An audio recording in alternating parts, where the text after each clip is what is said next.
Hey everyone, welcome inside the Red Earth Production Studios for another edition of YBMcast. We appreciate you joining us today, and as always, we are powered by Game 7 Baseball. We got the season, going on here, full swing. So if you're looking to get into a tournament still, check out Game 7 Baseball. We're looking forward to being out at the ballpark. We're going to be at Grand Slam Ballpark. You got the leagues coming up. If you're still in a league, maybe check that out. Maybe get in, see what's going on. Go to game7baseball.com. Give Dave and Dave a call. They'll be happy to talk to you, happy to work with you. Whatever you need, those guys can get it done. So thank you very much to Dave and Dave for powering YBMcast. Remember, game7baseball.com. Get in on the action.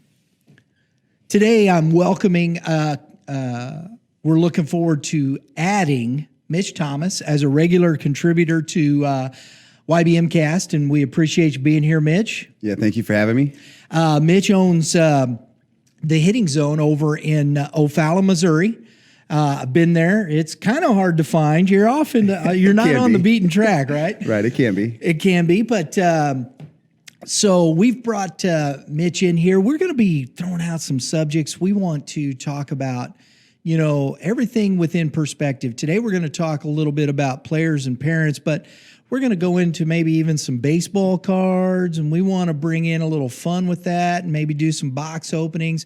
We're going to hit subjects of teaching, of instruction, just a myriad of things, whatever I think maybe just pops in our head, right? Yeah, I'm excited. This is fun stuff because it just touches on a little bit of everything that's going on in our communities and today's youth. So I'm excited. And that's the thing. I think community is the big part of it. That's what we've always talked about with Youth Baseball Midwest. How are we part of the community? How we involve ourselves in that conversation, and not to tell people what to do, but to have the conversation, right? Have the conversation. That's two very different things. And I'm sure a lot of people are going to be like, well, he's telling me how to, do this or do that. And I'm like, no, I'm just suggesting from my own experiences and what I see every day.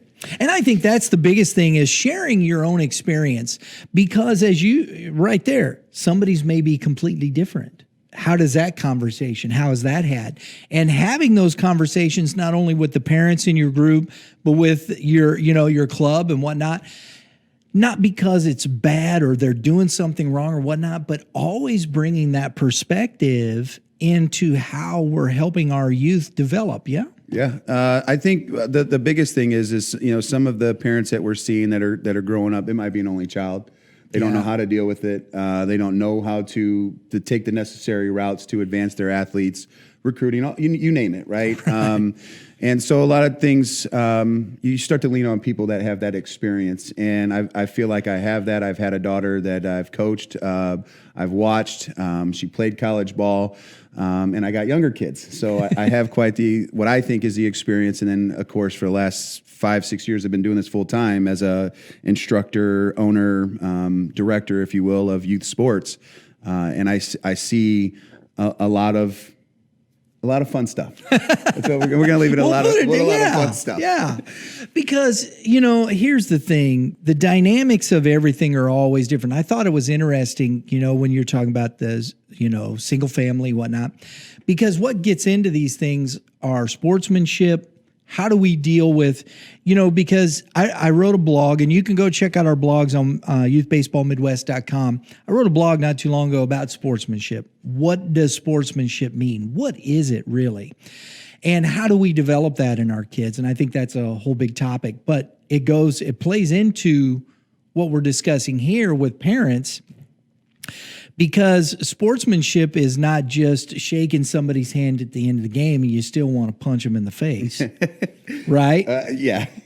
I mean, honestly. I'm a competitor, so I understand. Right. And if you're truly a competitor, nobody really likes to lose. You just learn how to deal with it. How do you get better? So all of these factors come into play when we're talking about the development of a young athlete. So where do we start? I personally, I think it's the at home. I mean, the parents expect I think sometimes too much, sometimes miracles, sometimes they look I think I'm guilty. I know I'm guilty for sure. But we have these expectations in general. We spend a lot of money in this sport. And so, youth sports in general, baseball and softball is about a $15 billion industry right now, a little higher maybe. And so when parents are spending $2,000-$3,000 to have these kids a part of these clubs, they're expecting something. And then those expectations maybe are a little bit too much for our athletes when that's really not what the athlete is or what that athlete even wants. And so I do feel that parents have a big role because, how's that car ride home after a tough game or, they're powerless over coach's decisions. So, what's that car ride like when your dad, mom says, hey, why didn't you get the chance to play today? And it starts that thought process of what am I as an athlete, or man, I really don't like my coach anymore, so. I want to read this because Brandon Mosley from Marucci Midwest, we posted this. It was an open letter. It's a part of our blog, and car ride home, right? And this was his kind of aha moment. And he said, after the game at a Branson Recplex in Missouri, they got in the car, and here is some of the dialogue that followed. He says, "Are you kidding me with that error in the third inning? Why can't you hit the ball as far as your teammates? When are you going to figure it out? I can't believe the money I'm paying for you to play like that." And many, many more comments in about a 15-minute verbal assault on my son. I looked at my wife, and she was embarrassed by me. And I looked at my son Blake in the rearview mirror, and he had started to cry, and my son never cried. And then he said the words that changed me that day. It was the moment in life that I needed, and I remember it like yesterday. He says, "Dad, we won the game by 9 runs, and I went 2 for 5 hitting." Man, that's a crusher. Oh man, I'm guilty of that though. I'm guilty of that. I was that dad. I'm guilty, and I will tell you that is man, that digs deep. That digs deep right now. Right? That does. And I think we've all done that. I know I have. Have we ever realized these things? And what is that, as you go back to these expectations, okay? And I think the conversation needs to be had. I love club baseball. I have no problems with club baseball. I have no problems with rec baseball. I have no problems with youth baseball, period, however it gets done. I really don't. That's not my point of this. I think it's just a matter of relational context, relationships. How are we developing our youth? You have kids at 5, in T-ball in some of these clubs now. Yeah. Right? We do. Okay. The 5-year-old wants to know where the snow cone machine is. I don't care what you say. There's very few 5-year-olds that are dedicated to learning their craft. Are there a few of those kids, and you see them on the internet with the baseball bat and all they're doing is swinging and want to play ball? Absolutely. But that's the exception to the rule. Yeah. Agreed?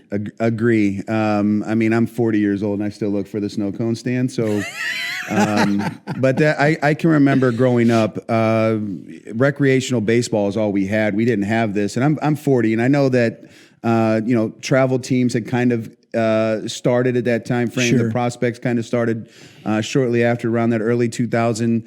But I can remember growing up, I remember our coach used to always give us $1. And we could go to the concession stand and get whatever we wanted. So if we had sodas or hot dogs or whatever, we got it, and it was always fun. It was never really about the wins at that time. It was about your teammates, being a good teammate, playing your hardest, and then trust. A lot of trust. And I don't see why we can't have those same things today in general. Why can't our little 8-year-old kids still go get snow cones? Because really that's what it's about. It's supposed to be fun. Exactly. I love that. Gave you $1. That's cool, man. Yeah. I mean, that's one thing where you could buy something with $1. You can't do that anymore. Right. And I've been on those trips where coaching, you don't swim through the weekend, because that's too, but what I understand wanting to win. I understand competing. I understand those things, but what are we doing and how are we developing those thought processes within the kids? When you go to the tournament, what's the fine line in that 8, 9, 10, 11U team, enjoying the process, still developing, and understanding that you want to go out and compete to win, but yet, is it always about that win at the end of the day? Did we develop? What did we learn? Did we get better? Right? Yeah, I think it takes a special kind of coach to coach youth, that level, that young, I should say. We have a couple coaches that are that now, and kind of very different on the. We have baseball and softball there. My coaching staff there, I would say that when my softball coach was younger, it was a lot more fun, and they would do things, rewards with trinkets, fun stuff like that, and. Now she's more strict, when it comes to the team. And our baseball coach, when you run into his practice, he's absolutely having a blast. Right. And the kids stay locked in. You have attention issues every time, something rolls by, it's squirrel, but he can keep them locked in. He understands how to utilize his timing, and it takes a special kind of coach, I think, to coach that level. You can't. I am very structured, almost militant when it comes to my coaching standards, and I don't think I would do good at 11U. I don't think I could get kids to respond. And it's just how I am. There was a moment. I was going to school. I was in college. I'm 21 years old. I'd played soccer much of my life. I'd played baseball. All the sports through high school, and I'm in school. I wasn't playing. I just hurt my ankle really bad, and I wasn't doing any sports, whatnot. And I showed up at the AYSO office, and I said, "I'd like to coach. Do you guys need coaches? How do you do this?" And I remember the young lady that was at the desk. She looks up at me. She says, "Is your son here?" When I said, "No, I don't have any kids," and her jaw dropped. And I just enjoyed that process. I like that. And that was my first experience. And I'll never forget that experience. To this day, I had 4 and 5-year-old soccer players, teaching and understanding how to fundamentally bring a team together, bring these kids. But the one thing that I realized real soon is I dipped skull a lot when I was young. Okay. And I'm sure many young baseball players and stuff did, whatnot. But I had some in my mouth. I did. It was pretty constant. And I've got 15 5-year-olds sitting in front of me, right? And I'm talking to them about the game, and we're talking a little bit, and I spit. 15 5-year-olds started going, on the ground. And it was a revelation to me. Yeah. Right then and there, I stopped right there and I laughed. And I didn't do that anymore during practice or whatnot with the kids, because I told them, I said, "No, guys, we don't want to do that. Mom might not like that and whatnot," because it was a relative thought process that just in that moment, what were they looking at me as? It's something so simple, right? Same thing. I mean, obviously, in a batting cage, I did it as a college athlete. I remember the first time on a road trip down to Alabama, the first time I put a dip in, and I tell you, it's amazing. We take things for granted, and they're looking right at us, and they're not hearing anything we say except for the big lip in there, and they're like, "Well, I want to try that." Yeah, and it's like we're not really wanting the kid to try that. We want them to try something different in their swing, so it'd be more efficient. That's a whole nother conversation, maybe. Right. It just goes back to talking about parents and what our conversation today is about, and they're looking at us as adults, being an adult and looking for advice. And here we are with big dips in our mouth and spit cups and you name it. And I don't care if you dip skull. That's not my point of this. It's just an understanding of, as a coach, and you're coming in, you have to realize no matter what, they may be chasing the butterfly. They may be doing that at times. And as you said, attention span, what is it? But yet when you do have their attention, where is that? Yeah. And if it's just a constant barrage of negatives, this, that, And I think it's very important, at that age. If you got dad coaches, fine, great, fabulous. But how are we developing our dad coaches in these clubs too sometimes to create that environment that helps these kids progress and move forward? That doesn't mean, you're not going to maybe get upset or frustrated or whatnot. We always have to bring balance into this. And I always say these things. I always hate that part of it, because I don't want to offend nobody. It's not my point, but we're having the conversation. Yeah. Right. Let's have the conversation. Let's be honest. Let's look at it from the whole perspective. Every now and again, a coach may lose it on the ball field and go, oh my gosh, again.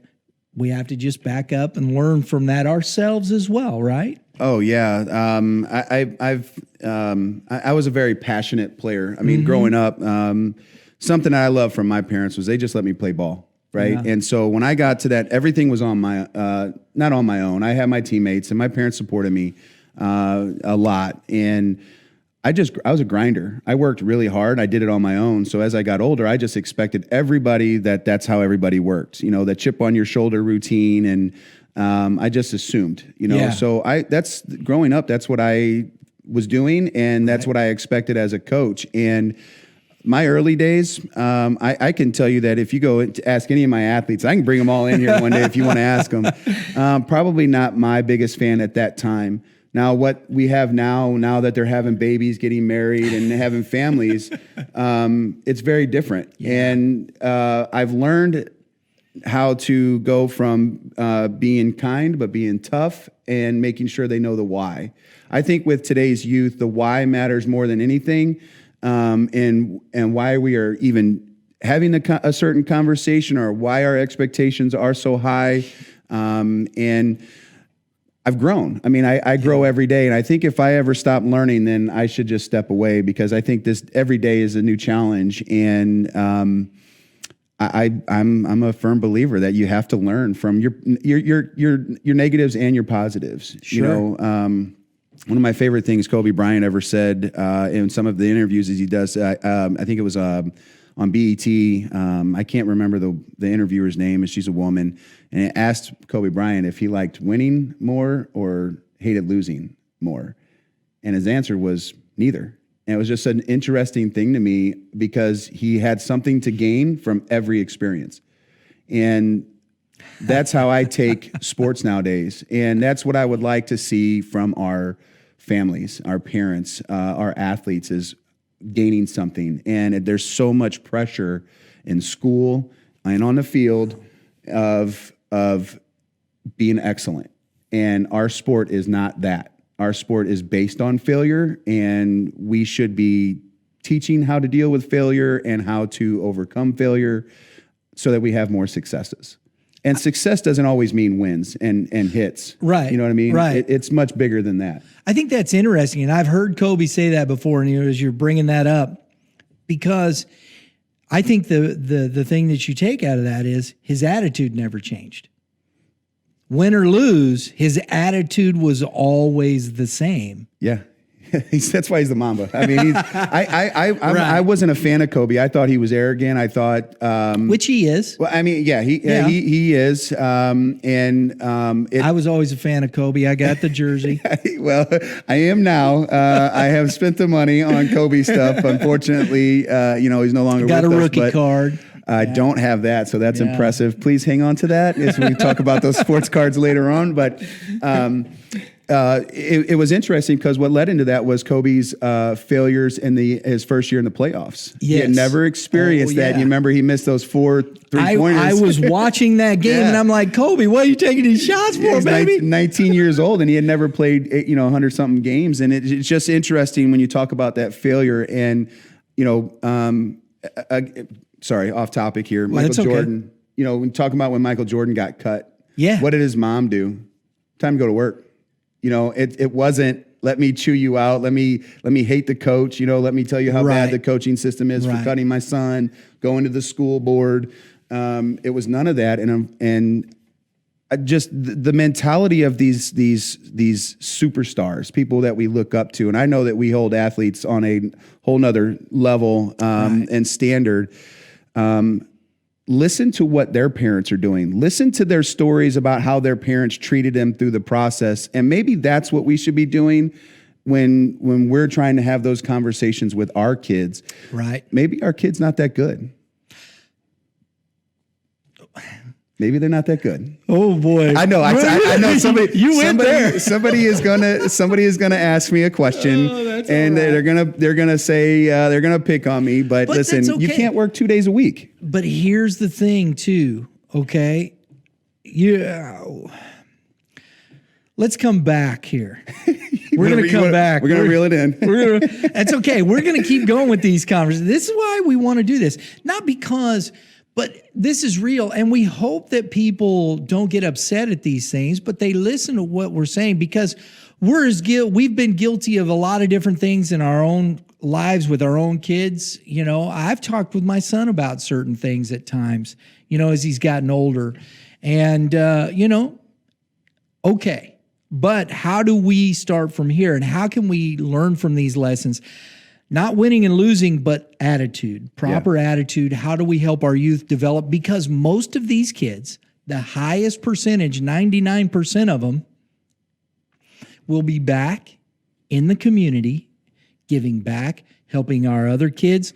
What attitude do we want them to bring back into the community? What do we want them to bring back into the next level of youth?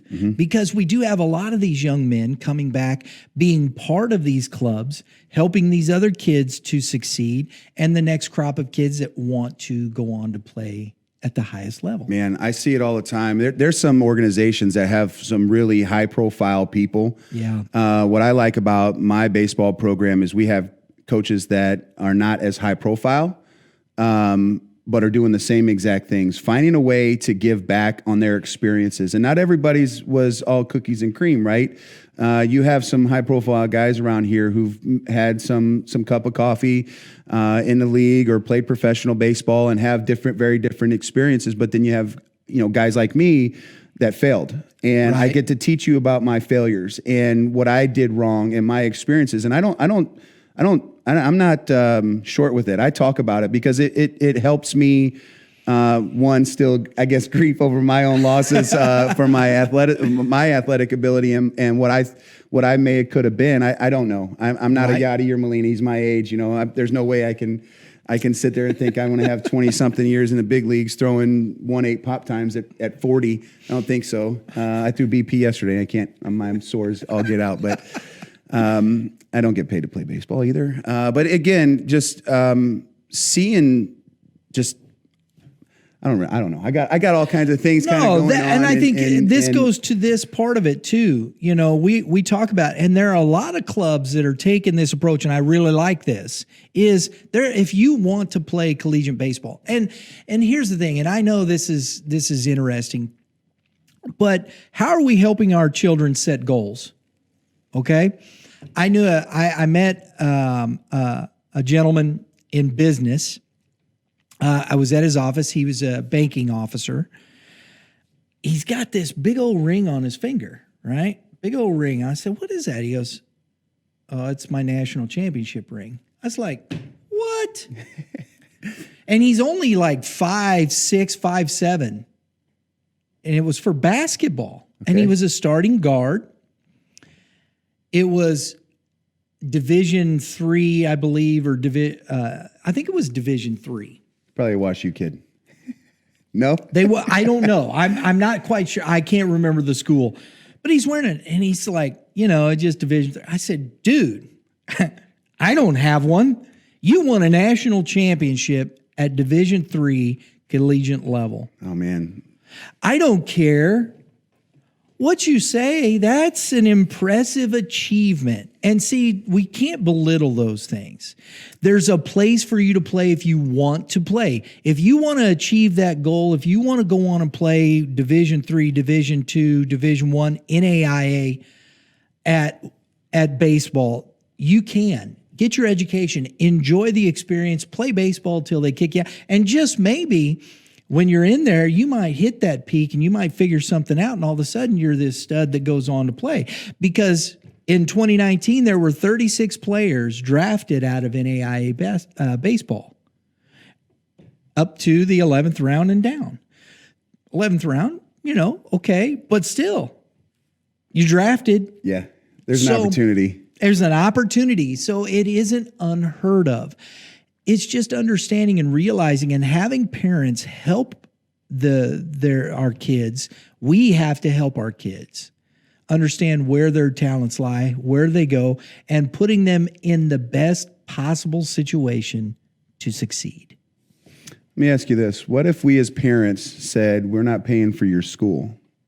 And would those decisions be made differently by those athletes that feel, I need to go play D1 or bust, or it's this level of play only, Yeah. And I know as a parent that our goal is to make sure our children are in the best position possible, like you just talked about. Yeah. But again, college is such a big cost, and we don't know that we really truly don't know the return on college. I mean, I have a lot of friends that are in the trade business and make a heck of a lot more money than some people with masters. I agree. And so what are we really chasing at the end goal? And I coach D3, and I love the only thing I dislike about D3 is the time we have with our kids. D1 has all this time to put in the work to get better. D3 doesn't have that. But again, like if I'm a borderline D1 kid, but I know I can go to the University of Tampa and win a Division II national championship. I'm going. I want to go. Sure. I mean, they're definitely a D1 pro prospect type program. So let me skip out on a mid-major where I'll lose in the first round of the supers if I get lucky, or conference title, whatever. If I'm lucky to even get there, I got to be the best in the OVC, or MVC and stuff like that. I'm not going to be the third, number 3 in the division and have a chance to play in the NCAA tournament. And to me, that's what it's about. Yeah. I don't want to go just play college baseball. I want to be star at it. I want to be part of a winning team. And you go back to the days of, I played at Missouri Western, which we were not a winning team. The chance to play 2 sports there. And we had Central Missouri, the Mules. Man, they were untouchable at that time frame. And then Northwest Missouri State was in football. As a 2-sport, football, baseball. And Northwest Missouri State was going through their run where they were just beating everybody in football. And that's who you wanted to beat every single time that you played them because they were that good. And that to me is like, why shouldn't we be chasing those kinds of dreams where, playing time is fun. Go to junior college. If you want to play your freshman year, go to junior college. If you don't want to go to a 4-year, especially if you're looking at that D2, D1. I mean, as you said, playing time gets very difficult. There's a stud. Are you 4, 5, 6 on the depth chart? Where does that? And having these, and this goes back to the conversations with parents and who's educating. How many parents understand this and know this when their kid is 5 and they're putting them in, and who's talking about these things? Because, where does your kid fit? You may not know till he's 12. You may not know till he's 14. Yeah. I give you 18. Right. We have a thing in our facility. It's about popcorn. Mm-hmm. And we all know that as soon as you plug that, shut that microwave and you turn that popcorn on, kernels start popping right away. But then there's always a few popcorn kernels that pop late, right? Right before it. Last one, you open the bag and it pops you in the face. Okay, so that's our sport. Right. Because everybody matures very differently. Body, mentally, you name it, where they've been at coaching. Our athletes are really actually fragile. Our young people are fragile. And us as parents have to do a much better job of actually what do they want. I don't think we do enough of Do we that ask that piece. question, right? I don't think so, because I think as parents, because we're adults, we tell them that it's our way or the highway kind of routine. And I'm a tough guy like that too. I mean, I granted, sure, my conversations with my daughter are very different about our playing days because we can do that now. But again, what are we really pushing? Why does a 14-year-old kid need to know what they're going to do with the rest of their life? I'm 40, and I really don't know what I'm going to do with the rest of my life, except for have as much fun as I can, and doing what I love to do. That's what I know I wake up and enjoy every day. How in the world can we put this pressure on our kids that they need to go to, WashU because their grades are just phenomenal. Well, don't go to WashU to be a teacher. And I'm not saying don't go to WashU. I love WashU school, but the cost of going there to be a teacher, is the return worth it? Go there to be an engineer. Go there to be a doctor. Go to Mizzou to do those things. Go to Mizzou to be a teacher.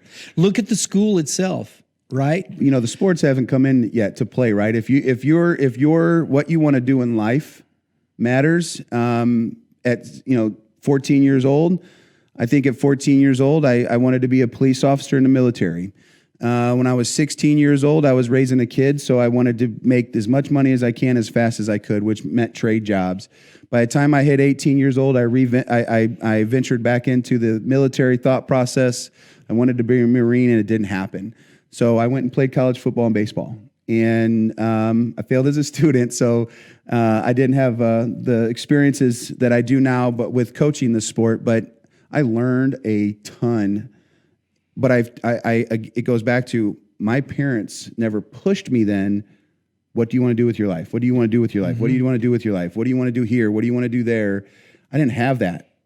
I did it, not on my own. Somebody upstairs was helping me through this process, right?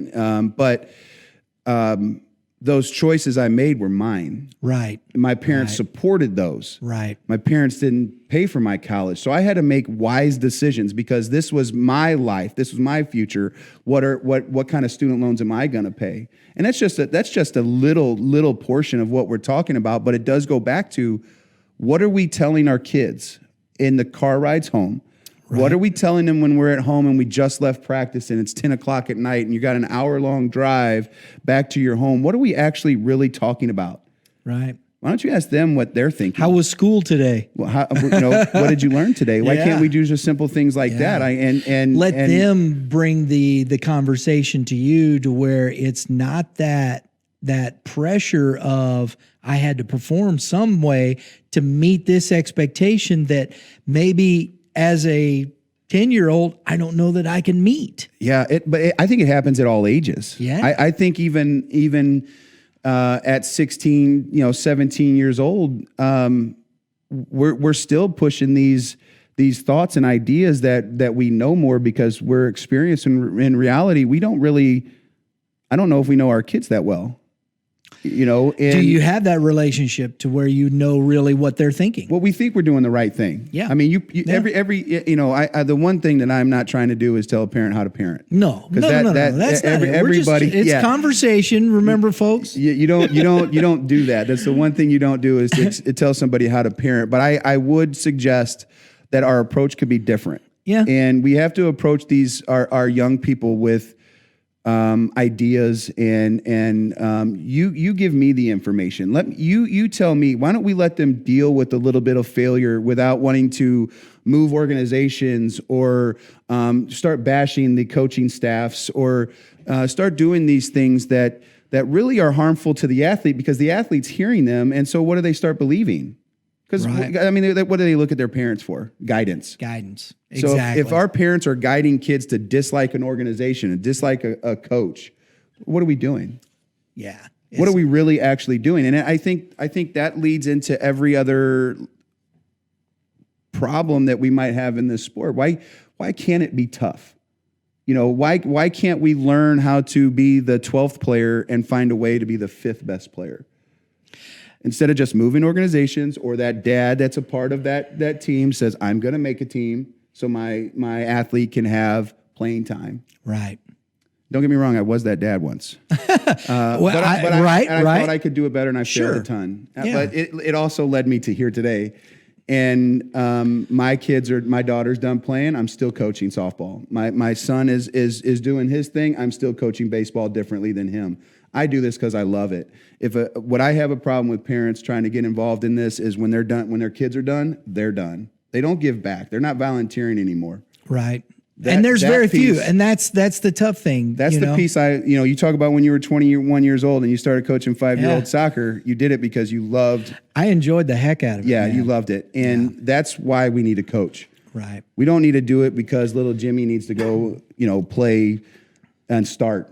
Because all that does is, in my opinion, it waters things down, and then then what do we have? And I think the scope of that age from that 5 to the 12, there's a lot of clubs that have the guys coming back that can take those 13, 14, 15 and on up and really understand. But it's those formative years that I think I don't have a problem with the dad coaches there, because it is those relational contexts. Do we have to take it out of that family, that fun, that place there? This is just my opinion. You can disagree with me if you want to. It's okay. But that's just what I see. But are we doing the things that we need to do within those structures to help the dads understand? And are we saying, hey, look, if this is too much, if you're putting too much pressure on the kids, what's that conversation? And how are we doing that to where we can create that environment that is enjoyable, that's fun, that I know it isn't, it's not going to hit 100%. We know that, but can we get closer? That's an interesting topic, because if you think about, and I'm only speaking on my behalf and experiences, but as a director of an organization, do we even spend enough time to watch our parents coach? Right. Our dad coaches doing their, what are they doing during the games? What is their pregame, postgame? How long do they spend out after a game having these conversations with a kid? Are you providing the best opportunities for them kids to learn? I can't say that I do that enough. I got a kid that's still playing ball, so I go watch him play. I don't necessarily go watch my 11U team play. Mm-hmm. So how do I see him practice, because obviously they're in our facility, but I've never really gone out and watched. And I think there's some people that do that. There's some directors that do have the ability to do that. And hats off to them for being able to manage that time and help that coaching staff out. But that's something that I don't know that we do enough of. And talking about the youth, though, who's the most invested? It is a parent. It is a parent. So you really want that, because I am finding it's very difficult to coach that age group in general, right? So I know that I can't do it. I shouldn't say I can't. I don't like to. Right. Just because the mentality thing, coaching college and then trying to go back down is very different terminology, and trying to tone it down a little bit is very different. But again, parents are most invested. Yeah. So you're right. How do we help those parents, those dad coaches, those parent coaches get better? And you get those teams that really have a lot of that family atmosphere. The parents get along, everybody enjoys, they like hanging out, and it becomes a fun atmosphere. Mm-hmm. And I think those things are real, but do we know how to develop that and create that opportunity to where, you know what? If at the end of that, the kid goes on and goes, it was fun, I enjoyed it, but I don't want to play baseball no more. Okay, it was an experience. It was a life experience. Mm-hmm. Friends that you've made, parents have made, kids have made, that they'll take with them the rest of their life. Yeah, they'll be there. Yeah, they'll be there forever. Yep, yeah, that's true. Just because you're not playing baseball. So what are the dynamics of this? Because we know that some of those 10-year-olds won't play baseball in high school. We know they're just like, you know what, it's not me. So what is that answer? I'm not sure, but I think these are things that I think about, and it's something to have a conversation about. Yeah, I don't think there is an answer. I do think there's a conversation, like you just said. Yeah. I definitely think there's no right or wrong, because I think when there's a book that says How to Parent for Dummies, that book, right? But it doesn't give you every situation in life that you run across, and that's our ball field. That's the game of baseball. Is you never know what today will bring. You'll find a new rule. You'll find a new experience. I've never seen that before. How come at this age we see something and we still have those same very conversations at least once, twice a year? You'd like to think that you've seen it all in our sport, but we don't. And I love our parents. So we do have a lot of people out there that really, really do care. And I think at the end of the day, I think the parents really care about these. They're not just trying to be mean. It's just, what are we actually saying? Amen. And how are they taking it? And that for me is my biggest concern, because I feel like, you go back to the yogi-isms, if you will, when he was always 90% of the games half mental or whatever, that, the exact quote is, I guess, can be for debate, but our game is so much more mental now. And it's challenged it's so very different. Our kids don't watch the game on TV. So they don't get little IQ things like that anymore. We don't practice 5 days a week. How many times can these kids see reps, first and thirds and cuts and relays, and the things that, Joe Buck would talk about, John, whatever. What's the oldest guy? I got it. Jack. Where was I going? I It was his apologize. son. No, I apologize for But that because Jack that's Buck. bad as a St. Louis guy, and I Yeah. see his statue That's and I all got a picture with it. I feel real bad right now because I'm not going to talk about Joe. No. I do like Joe. But anyways, those guys, you hear the stories about baseball, so you have a history of the sport, but then they talk about things that you not necessarily see, like a miscut and relay, or they talk about sometimes the why in that game. And us as parents are like, we're not talking about the why. We're wanting to go, why did you miss it? Why did you do this? Why did you know what, this is the play. This is what should have happened. Explain yourself. Listen to Jimmy Edmonds. He is When very he's talking- underrated right now. I think he's When he's a great talking about analyst. playing, especially when he's talking about playing the outfield and just little things that he Yeah. talks about himself and what he did. I mean, just those are nuggets, man. He made me a better outfielder, and I'm not an outfielder. Just nuggets. All I got to do is listen to the man, and he's helped me. I wish he was on our Cardinals broadcast all the time. I think so too. I I like Jimmy. I know he's dry, really monotone, but he is, but I like Jimmy Edmonds. I don't mind listening to him. it's his experiences Yes. that intrigue me the most, and I do think he's a fantastic guy. You see him at a Yeah. ballpark because he's got son Yes. my age, and so when you see him at the ballpark, he's a fan. Yes. Yeah, he is. And that's you know the what Jimmy difference. doesn't do? He doesn't get in his car and ask his kid why he was 0 for 4 with 4 Ks. He knows what that was like. He goes to work. He might go to work. He might take his kid to the batting cages and throw BP, but he's going to ask that question, how'd you feel today? Yeah. And again, it's the best in the world aren't doing some of the things that we as parents have done to our kids to challenge them a little differently mentally. And so I go. love this. I think this is weeks and weeks and weeks of conversation. Well, we're going to do that. So we hope that you've gotten some perspective out of our conversation here. I know we went shooting off. There's so much to talk about. That's when I met Mitch, we started talking, and this conversation starts. So we're going to bring some more back. We're going to have some more fun. We hope you enjoyed this. If you got a comment or whatnot, please share it with us. We'd love to hear from you. Remember, if you're first time watching, hit the subscribe button, hit that dinger, get all your notifications, because that's what we do around here. What we do. We hit dingers. It's baseball. and it's always pull side. There's no glory in going opposite field. Just saying. There's a whole nother discussion right there. I'm a dead pull hitter, so we're good. So, hey, do that. We appreciate you joining with us. And remember, you pitchers keep throwing strikes, and you hitters hit them where they ain't. Everybody have a great day in the Lord, and we'll see you next time. Thank you.